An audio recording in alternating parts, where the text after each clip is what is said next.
This Oreo, I freeze. No, I haven't. I'm now coming online. The video is now coming online. What's up, my dude? I hope you up in the area. See you liked the video before it even came out.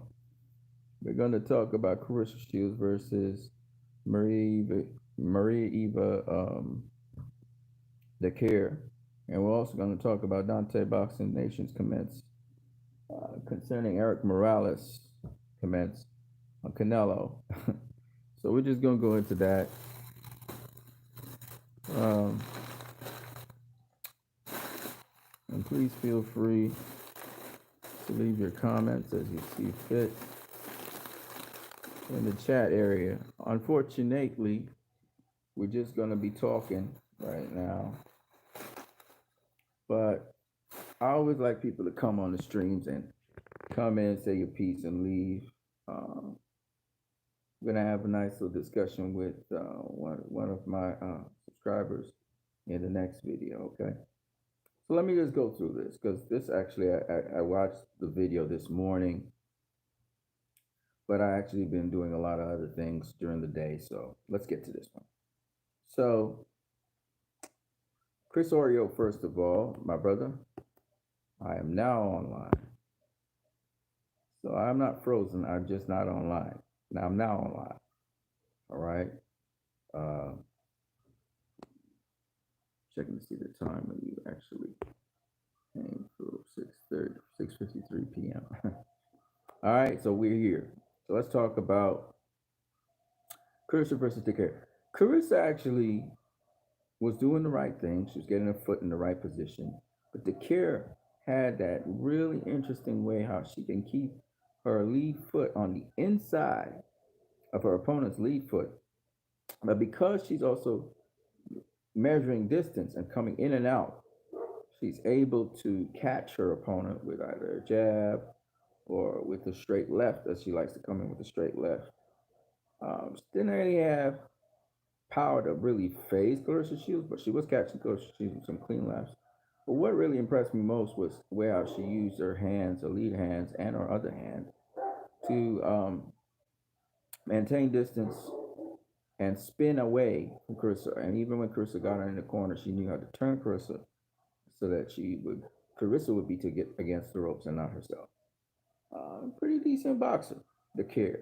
You know, she did get tagged up pretty good in the seventh round, but for the most part, she fought a pretty good fight. Um, and I can see why she was a world champion so soon. She has a background in karate. Um, I was listening to the commentary as usual. The commentary doesn't seem to get what Decaire's style is. Decaire's style is very busy, fidgety kind of herky jerky kind of style. But even so, she's able to very much nullify her opponent, smother, and get off her shots, her lead lefts. Against Carissa, it was a little bit more difficult, especially when she tried to clinch up. Carissa would uh, resist the clinch and start trying to tag her up with short little hooks on the inside. And that's where she mostly got Decaire, to be honest with you. But Decaire is a solid boxer. I mean, this is women's boxing now. This is not men's boxing, okay? So, but she's a solid boxer. So I thought that she performed actually quite well, better than a lot of opponents. Of course, it's just that her offense wasn't enough, and I think also she has to work on her offense. She depends too much on her lead left hand. She uses the jab too, but she kind of paused with the jab on the outside, and then she uses the jab solely. But I think she's coming into her own. She lost, but she didn't. I mean, she wasn't embarrassed or anything, you know. Chris was trying to use her force and power on her and sort of brawl her at certain points in time, and that just didn't work. Decaire was actually good enough to deal with those situations. But when Carissa was much more strategic, throwing her lead rights and working behind her lead rights and even popping her jab, she did much better. But Carissa still has a long ways to go, and so does Decaire. But again, very impressive, you know, win for Carissa. And we'll see where she goes from there. You know what I mean? She's made history. And, kudos to her. Let's talk about the second part of my video. So the second part is I listened to Dante's Boxing Nation, and I gotta admit,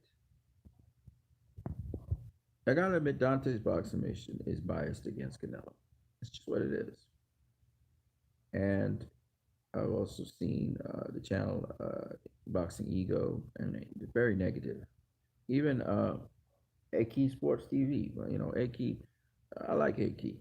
I think alike on many issues. But when it comes to Canelo, Aki again seems to always look to point out the flaws of Canelo. He looks for the negative in Canelo, I think. And these guys, they have some bias against Canelo. I don't know what's their story with Canelo. But for me personally, I don't have anything against Canelo like that. But I will speak the truth.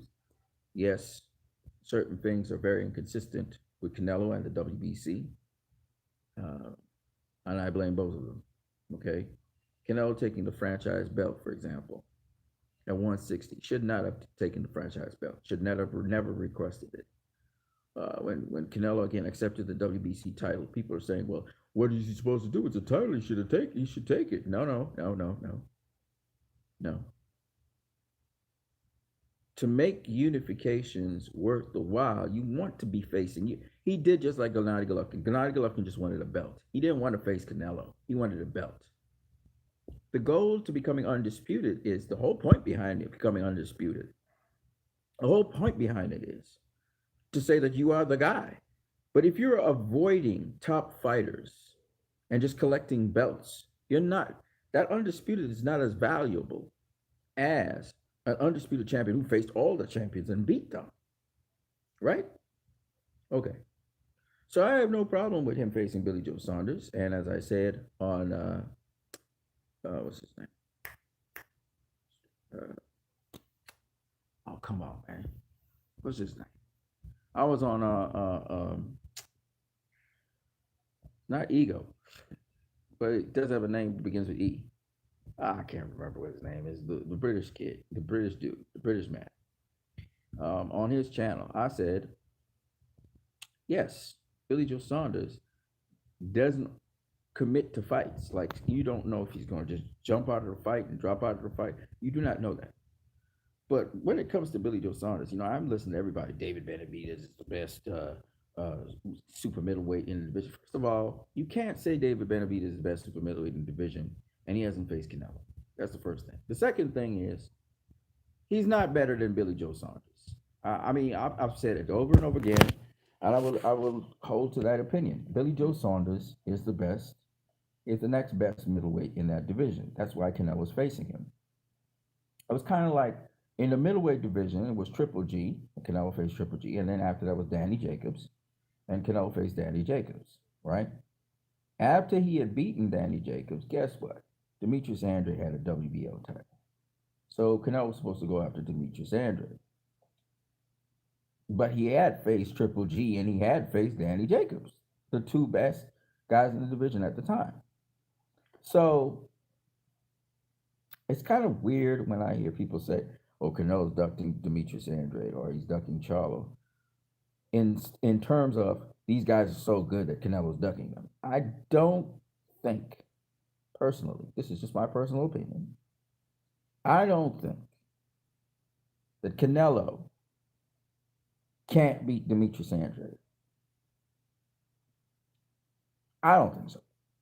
I think he beat him and beat him pretty easy, pretty well. Not easily, but well. Because he beat Danny Jacobs. Now, Demetrius Andrade is a less skilled, but sharper, younger version of what Danny Jacobs will bring to the table. But Canelo's seen this before. Even Billy Joe Saunders. Billy Joe Saunders is like Demetrius Andrade. Canelo's seen that before. He's seen it with Alexander Lara. You understand what I'm saying? So there's nothing that these guys will present to him. David Benavidez, Canelo's seen that before. A guy throwing 100 million punches, that's typical Mexican. Mexicans like to throw a lot of shots. Yeah, David Benavidez, he's tall, He's long, but so was Callum Smith, right? Callum Smith was a very busy fighter. Throw most amount of jabs in the division. He didn't throw that much jabs against Canelo, right? Why? Defense. Defense. David Benavidez will throw all his combinations and he'll look like Danny Jacobs. He gonna be hitting nothing but air. And that's what discourages guys from throwing. Especially when you're getting countered.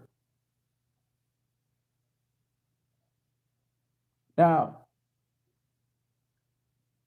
David Benavidez don't even know what Canelo did to Callum Smith. Okay? David Benavidez, up to now, everybody's saying, how, Avni Yildirim had a very poor performance. Yes, that is very true. Right?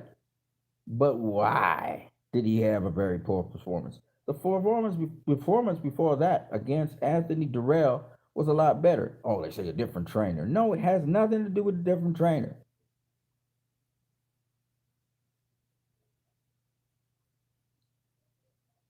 It has to do with the fighter that was in front of him.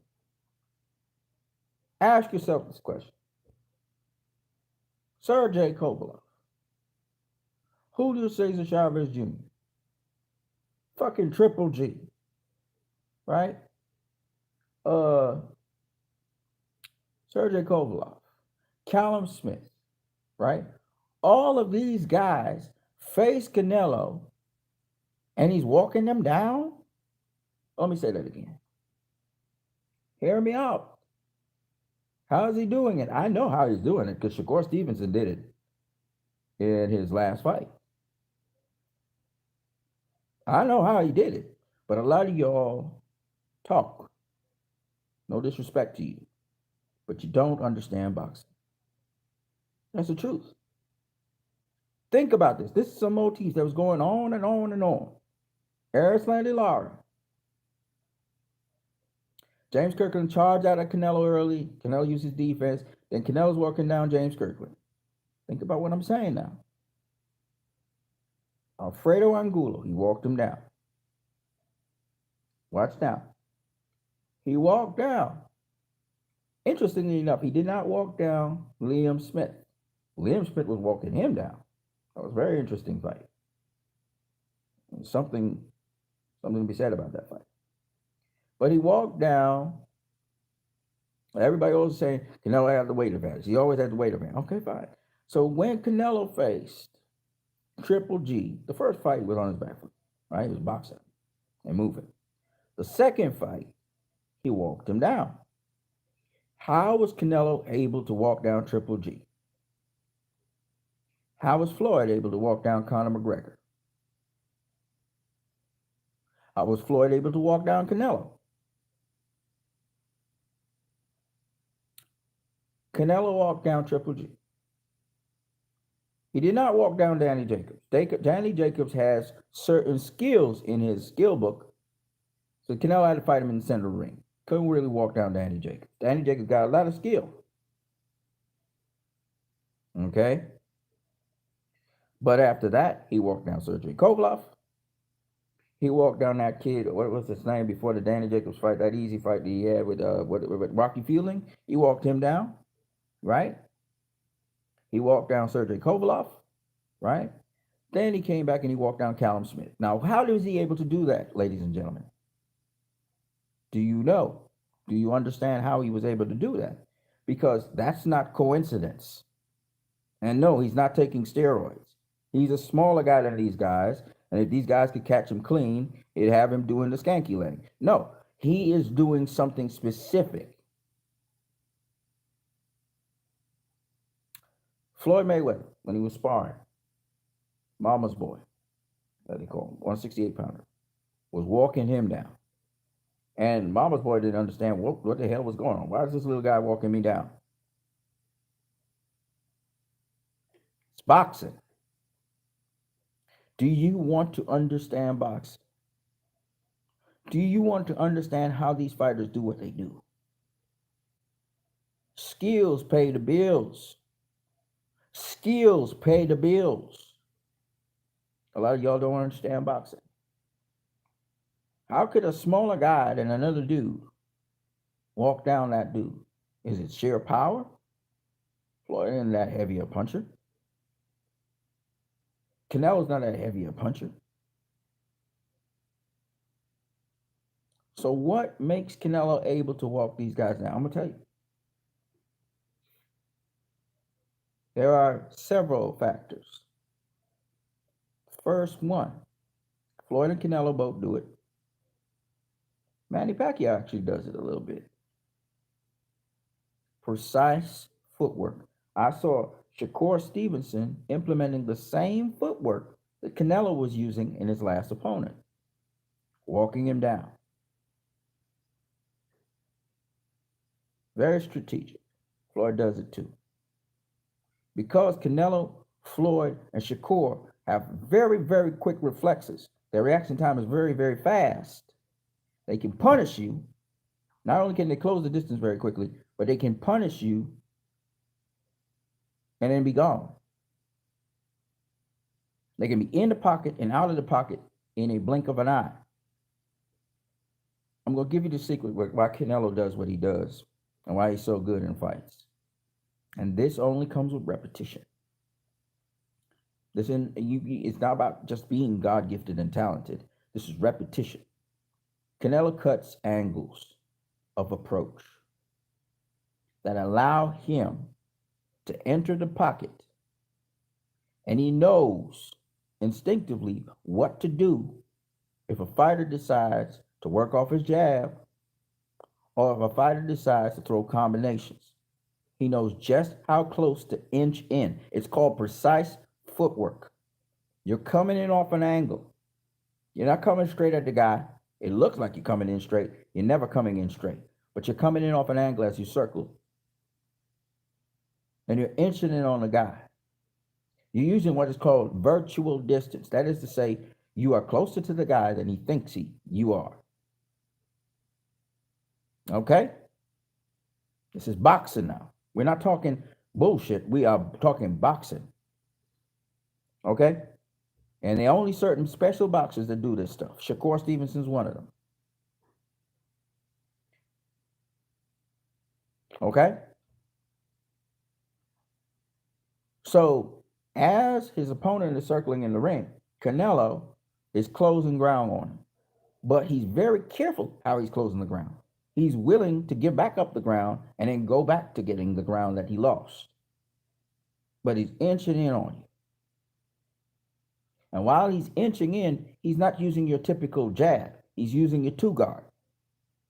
But then, J. Homel Maz, what's up, my brother? He uses the lead hand for several different things. Now, see, I'm going to expose some things because it's trickery. It's trickery that gets Canelo closer to his opponents. Okay? It's a lot of magic. It's a lot of illusion. But see, that's a higher level of boxing. You know, some of the throwback fighters used to use some of these techniques. One of them is to use the lead hand to find the opponent's lead hand and keep the opponent's lead hand at home. Now, he tried to do that against Erislandy Lara, and Erislandy Lara would use that opportunity with his lead hand to either go over Canelo's lead hand or to fake as if he's gonna put his lead hand out there to make Canelo draw his lead hand out so he could counter Canelo. Okay? Canelo wised up to that. Because what you must understand is, yes, you can be vulnerable. You can be vulnerable when throwing your offense, depending on the angle you're at and the reaction of what you're going to do. Are you going to take evasive action after you've thrown a punch or during the time that you're throwing the punch? These are things that are just high-level chess, man. This is high-level boxing. Canelo ain't coming in no fucking ring. Sorry about the F-bomb. Canelo's not coming in any ring just going straight at his opponent to take punches. Okay? It's not going to happen. All right? He was well schooled. So when people tell me about David Benavidez throwing 100 whatever punches and he's so fast, and it don't mean nothing. Okay? If Benavidez does not know what to do, like if he don't got that footwork like Danny Jacobs has, I'm giving game now. I'm giving game. You got to be able to know how to move in angles. And you don't, now Billy Joe Saunders got that footwork. Demetrius Andre has that footwork. But the question is, have you been working that craft long? Caleb Plant has that footwork. I don't see it in David Benavidez. I'm sorry. He don't have it. He got more of his game to work on. Because boxing is about angles.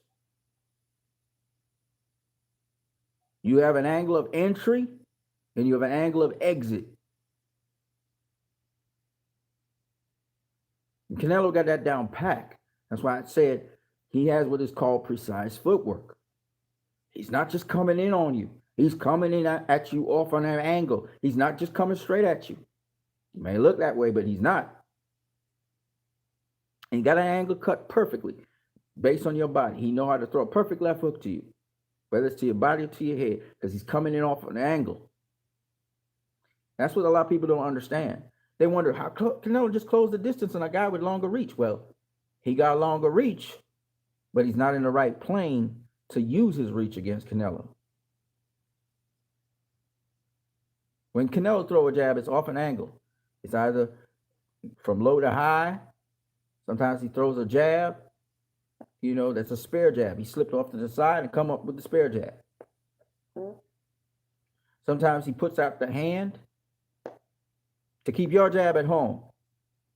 Touch it. Touch your jab. Keep it at home. Occupy. Blind you with the jab, come back with the right. Right? And after he comes back with the right, guard back up, snap back. Or whatever. Snap back, roll under, bob, weave, whatever. Right? You got to understand boxing. Okay? Now, Billy Joe Saunders, he cuts angles. He comes in off of angles. This is what makes this fight interesting. But we have seen Canelo deal with those kinds of guys. We've seen him deal with Erislandy Lara. We've seen him deal with Danny Jacobs. Danny Jacobs coming off of nice angles too. Still couldn't touch Canelo. Right? Proven and true kind of routine that he does to keep his head just outside the true line. So when you're throwing your shots, his head is always either under or around or behind your punch. Because he knows how to swivel as well. He has several different styles of modus operation. He has several different stances. He can show you several different looks. Now, Billy Joe has some of that too. So does Demetrius Andre. Jamal Charlo got, a couple looks himself. But he more big and strong and come off of a jab. But you can't just have a jab to beat Canelo. A jab's not enough to beat Canelo. You think about all the guys that Canelo has faced. They're good jabbers. Callum Smith, very good jabber. Sergey Kovalev, good jabber. Gennady Golovkin, good jabber. Danny Jacobs, good jabber. Right? Niga Cotto, good jabber. Erislandy Lara, good jabber. A jab is not enough to beat Canelo with. It's not. Now, I heard, what was his name? I heard Dontae's Boxing Nation saying how, Triple G was catching Canelo with the jab in the second fight. And it was an easy fight for Triple G. No, it wasn't. If he's catching Canelo with the jab, like you so say, Canelo's face would be messed up, busted up. And Canelo got his eye busted up by not a punch, but a headbutt. Okay? He busted up Triple G's head on the other hand, which was swollen. Triple G's face was swollen at the end of that fight. He busted him up with punches in bunches. He's trying to stop him. So at the end of the day, I listen to Dontae's Boxing Nation. I laugh at him because there are certain things that he says that shows his bias. And one of them is this is just straight up ridiculous. Eric Morales said that Canelo is not as good a fighter as Errol Spence or Terence Crawford. I don't have a problem with that. Maybe he has his metrics or whatever. But then he goes on to say something that's just absolutely ridiculous. He says that Canelo is not a technical fighter. Let me say that again. Canelo is not a technical fighter. And Dontae agrees with that. Now that's just stupid. That's stupid. And then he goes on to say Eric Morales. He thinks that Eric Morales. Well, why would Eric Morales be jealous about? Listen, man. Listen. There are times in my life where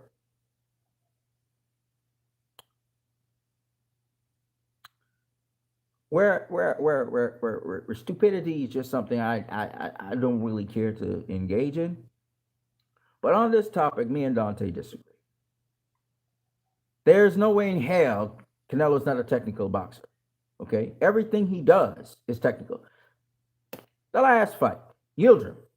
Why was it that Yildirim couldn't throw a punch? Everybody knows this. What did Canelo do? Feint up top, go to the body. Punish him. Before he could throw something, he punished him. So Yildirim was hesitant to throw. It wasn't the big moment that overshadowed Yildirim. It's that Yildirim is a limited fighter. And Yildirim was able to let his hands go against Anthony Durrell because Anthony Durrell wasn't going to the body like he should have. And then when he finally got into in war with Yildirim, it was too late. Yildirim got his momentum and everything and was going. Canelo don't let you get your momentum. Floyd don't let you get your momentum. Floyd don't let you do what you want to do. Canelo didn't let him do what he wanted him to do, what he wanted to do. He stopped him cold. Think about when Floyd is fighting an opponent, their punch output drops, right? Their punch output drops, their accuracy drops, right? And they overall have a lower performance than they normally do. It's the absolute same thing that's happening with Canelo now. Why is it that people don't get this? Once you're facing Canelo's has evolved quite a lot since Floyd Mayweather. And he's taken some of the attributes that Floyd Mayweather has had, and no matter what nobody says, Canelo is a fan of Floyd Mayweather. No matter what Canelo says. And yes, Floyd does insult Canelo, but Floyd has the utmost respect for Canelo. Don't let anybody fool you. Floyd's faced Canelo. He knows how good Canelo is. Okay? Now, there are some stupid things that I think Canelo has done career-wise. And have put asterisks on his name. And even when he faces Danny Jacobs and he faces Demetrius Andrade and he faces, say, David Benavidez, because I guess those are the three guys now people want him to face. Even when he faces those guys and he beats them, let's say he beats them. I don't know if he will or he won't, because they're threats. Let's put it this way. I don't even know if he'll beat Billy Joe Saunders. All right? I'm just interested in seeing what will happen. I think he has immense experience. I think it's something he has seen before, but I don't know. I can't guarantee that he will beat Billy Joe Saunders. That's the truth. Because Billy Joe Saunders has a skill set that allows for a fighter like him to be a very difficult opponent. Okay? The pivot work, the throwing certain shots and then getting out through a different angle. Now, to be honest with you, I think Demetrius Andrade, because he's such a much more committed fighter, I think he would probably give Canelo a tougher fight. I think he might be Billy Joe Saunders, but I can't tell you. I have to see the fights, right?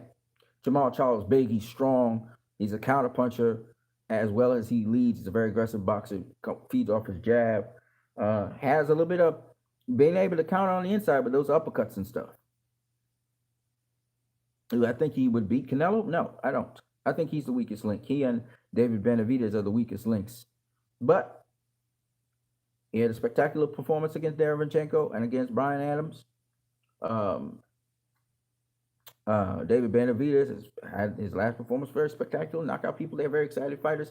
Pretty sure those would be the bigger fights than say Billy Joe Saunders or Caleb Plant. But I do believe Billy Joe Saunders is a better fighter than not better fighter. No.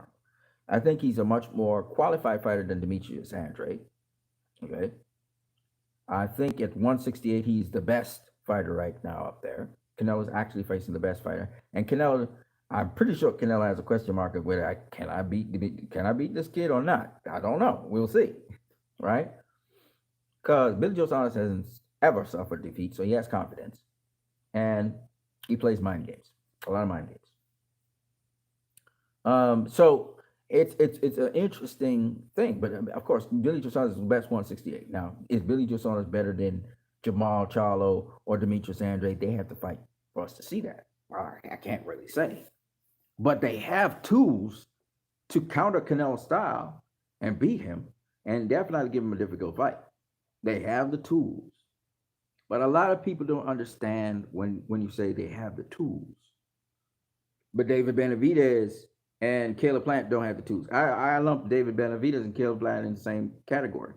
I wouldn't be surprised David Benavidez is not throwing as many punches against Canelo as he would against a lower tier opponent. You see what I'm saying? And he's saying he would go down throwing, but brother, it's a lot more complex than that. When you're throwing, and you're missing, and you're getting countered, it's not the same experience, and these guys just don't understand these things. Like, they get in the ring with Canelo, they'll understand. Benavidez is a big dude, right? But then Kovalov was a big dude, right? Yeah, okay, he was coming off of another fight and all that. He was, overtrained or whatever. But at the end of the day, my point that I'm trying to make is this. And I don't know if you guys are talking in the chat section. Okay, you guys are not talking. My point is this at the end of the day, so that you guys will understand. It's not that these guys can't beat Canelo. Oh, he's unbeatable. I'm not saying that. I will never say that. Any fighter is beatable. There's always a way to beat them. But you got to have a hell of a game plan. You got to have a hell of a game plan. And you have to understand that fighter. And what David Benavidez showed me by him not understanding what happened in the Callum Smith fight, he doesn't know why Canelo beat Callum Smith the way he did.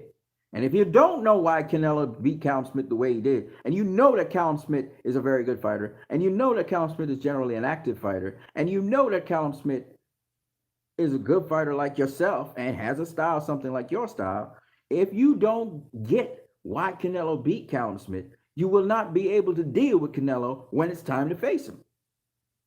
You will not be able to. You will fall just like Callum Smith fell. Okay? It's not about fast hands, because Amir Khan had fast hands. He got knocked the fuck out. Okay? Sorry about that. Let me get it straight. But the point is, it's not about fast hands. It's not about power. It's not about knockouts. You were able to knock out a tin can, right? Everybody can knock out a tin can, right? Because the tin can don't punch back, right? But when you get face to face with a real fighter, somebody who understands the sport of boxing, understands what it entails and involves, telling me that you have a good jab and you throw combinations doesn't mean shit to me. Because that guy, when you throw your combinations, he knows what to do when you throw them.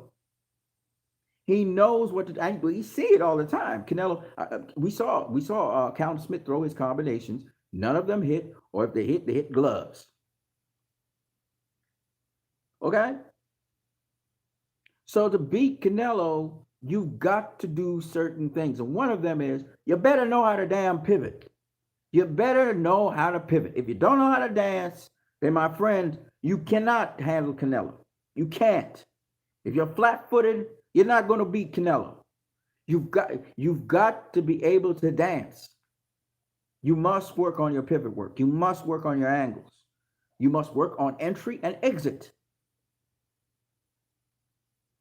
That's why I said Danny Jacobs is a much better fighter than a lot of those other guys. Okay? And Jamal Charlo, he's coming along pretty good. He's coming along pretty well. But he got a lot more work to do. Demetrius Andrade, on the other hand, and Billy Joe Saunders. See them too? Billy Joe Saunders playing the fool. He should be in shape all year round and taking boxing seriously all year round. But Demetrius Andrade, okay, he ain't beat no world champions or nothing, and he is at 160. But let me just say this: that brother has all the tools. All right, he has all the tools. That's why everybody want to see Demetrius Andrade versus Canelo. Not Jamal Charlo so much, because Jamal Charlo is still growing. He's still developing. But hey, if you want to put Jamal Charlo in there, no problem. Love to see it. But I just think the best guys from 160 to 168, Billy Joe Saunders and Demetrius Andrade. Okay? And I say that over and over again, not to emphasize the point that, I'm not trying to put anybody down. All of them, they're young, they're strong, they're hungry. But you better know what it is you're going up against when you go up against Canelo. If you don't know how to break down that fighter, if you don't understand what that fighter is doing in that ring, you have no business being in that ring with him. Because he will take you apart and make you a statistic, just like every other guy he beat. Okay? And you better know how to enter the pocket and how to get out of the pocket. Fight on the outside of the pocket, understand this guy's going to close the distance on him. He's not going to allow you to just outbox him and stay on the outside and outbox him. It's not going to happen. So understand what precise footwork is. It's all about the feet. To be able to combat that, to be able to counter that, to neutralize it. And that's a very hard thing to neutralize, because he's not going to just try and approach you and cut down the distance immediately. No, he's going to gradually do it round by round. He's going to get closer and closer and closer. You saw what he did to Sergey Kovalev. He's not your typical pressure fighter. Canelo knows how to increase the pressure without getting hit. Without getting hit. So he's a whole other level kind of fighter, okay? And that's all I got to say about that. But suffice it to say, for the clueless fans out there, that there are fighters who have the capability to deal with a Canelo. They have the capability. I don't know if they will do it. They have the capability. They can neutralize certain things that Canelo do, and then Canelo have to resort to something else. For Canelo so far, it's been business as usual. Take care of the job, and that was that. Not very competitive fights. And even if they are competitive, they end one way. Now the question will be, remember Canelo's chasing after legacy. And these young guys, they ain't really got a great resume. I mean, Charlo, he takes notes of Charlo because Charlo has a resume. Andre don't have much of a resume, but he can still get a shot if he moves up to 168 because, listen, when it comes to skill, Andre has that. Now, how developed and how honed that skill is, hopefully he's working on his game. So when the moment he gets to really step up to the plate, he can show what he has. Okay? And that's all I can say about that. But at the end of the day, to tell me that Eric Morales says that Canelo's not a technical fighter, that's stupid. That's just plain stupid. He's a technical fighter. That's what he does. He don't throw a whole bunch of combinations anymore. He pot shots. He'll crash you, but he's a pot shotter. Okay? He don't waste energy. He has what's called precise footwork. He ain't gonna jump in all around the ring. No, he ain't have time for that. Conserve his energy. He'll walk you down, keep his defense tight. And he has several different stances. All this, I'm telling you, yes, he had some of this stuff before Mayweather, but he learned how to tweak it and refine it. People say it's after the Triple G fight that Canelo really started to blossom and bloom. I don't believe so. Okay, he had the Miguel Cotto fight, and he fought very well against Miguel Cotto. And again, implemented some moves that you saw Mayweather use on other opponents. So, I just want to say Billy Joe Saunders versus Canelo is going to be a good fight. I mean, I'm pretty sure Billy Joe will show up, and he will be superb. Whether he gets the decision or Canelo gets the decision, I don't know. Maybe a draw. Who knows? I don't know what will happen. But what I can tell you is that's a worthy opponent. Okay? So is Benavidez. Don't get me wrong. Benavidez, exciting fight. It's going to be exciting because, Benavidez is going to throw punches. Canelo's going to throw punches. But Charlo, Benavidez, Andrade are worthy opponents of Canelo, of course. Absolutely. No disagreement. But so is Billy Joe Saunders. And particularly at 168, I think he has more experience than all the other champions at 168 or top tier guys. And I think the other thing that with Demetrius Andrade, with Billy Joe Saunders, that people overlook is the fact that he has those skill sets to beat Canelo. He really has kryptonite stuff kind of like that. It's just, can he deliver the kryptonite the way how it should be delivered? I don't know.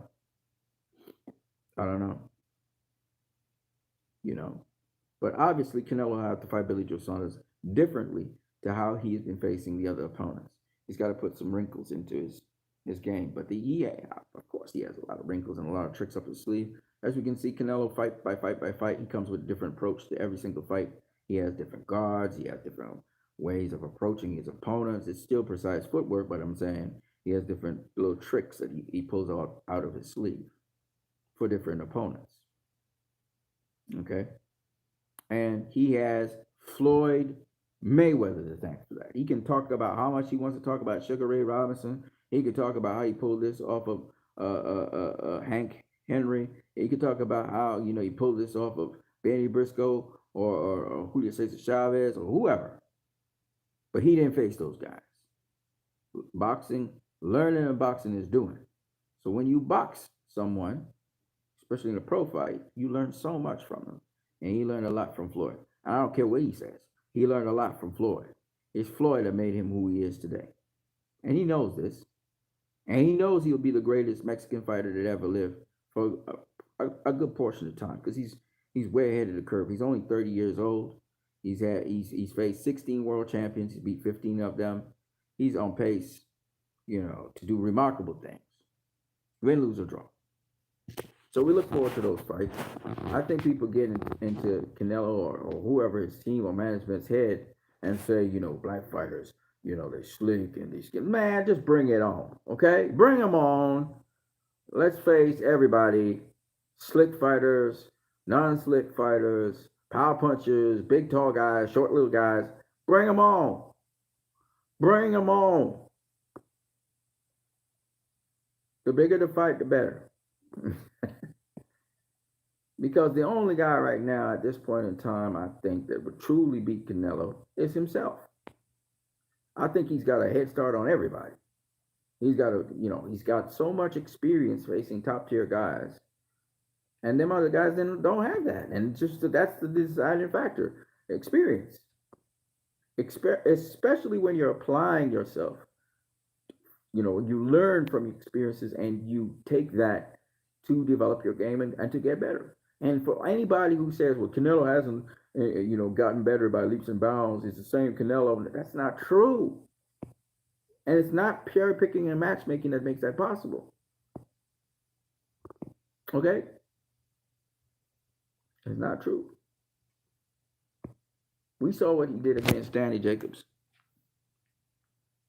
And we've seen a version of that against Austin Trout, and he tried it against Floyd Mayweather as well, with limited success. My point being, what Dontae Boxing Nation said, I cannot agree with respect to what Eric Morales says. That's some kind of jealousy or some kind of weird, I don't know what it is.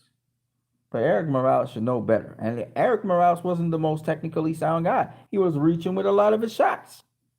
He reached with a lot of his shots. So for him to say that Canelo is not a very technical guy, it's one of the weirdest things I've ever heard. Canelo don't reach with his shots. He don't be reaching. So Marquez and Eric Morales, they salty, man. are salty guys. You don't hear Julio Cesar Chavez saying that about Canelo. You don't hear him saying that. But just like how the salty guys try to disrespect Floyd Mayweather, when you're at the top, this is what happens.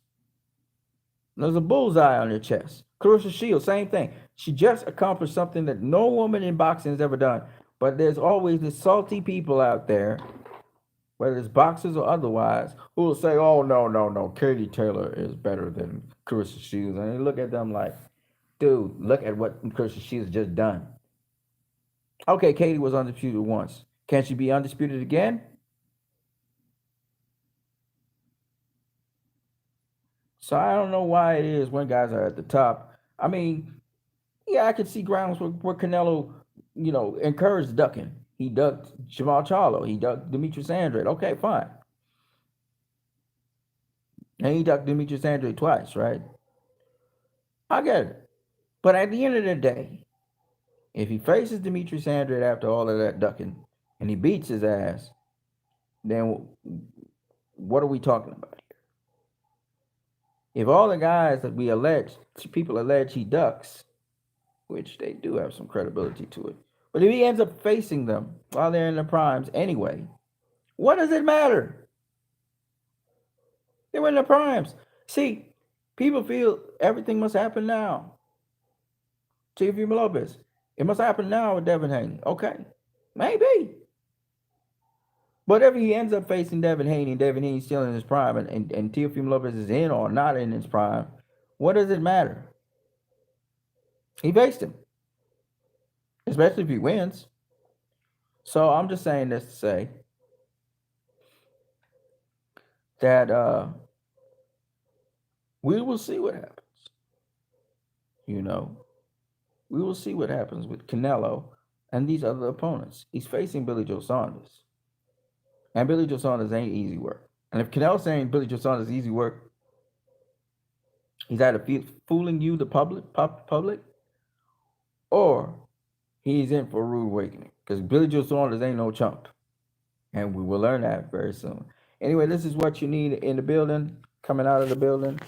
But I decided to share this video with you guys. I see you guys watching the video, but not really saying much. That's okay too. But that's my opinion on the situation. Okay.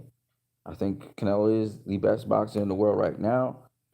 Of course, we got also Errol Spence is a very good boxer. Jamal Charlo is a very good boxer. I think those guys are coming up in the ranks, in pound for pound ranks, and we got to look for them. And of course, Terrence Crawford is always a pound for pound fighter.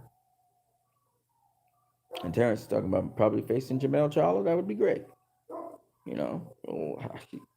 Terrence looks bigger than Jamal Charlo. And Jamal Charlo, he's on a strict diet and he exercises and all kinds of things to try and stay on weight. Because he's a big dude, just like his brother. But he has to stay on weight. That's why he's so cranky and moody. All right, people. I'm going to catch you guys later. I'm what you need. You guys have a good night.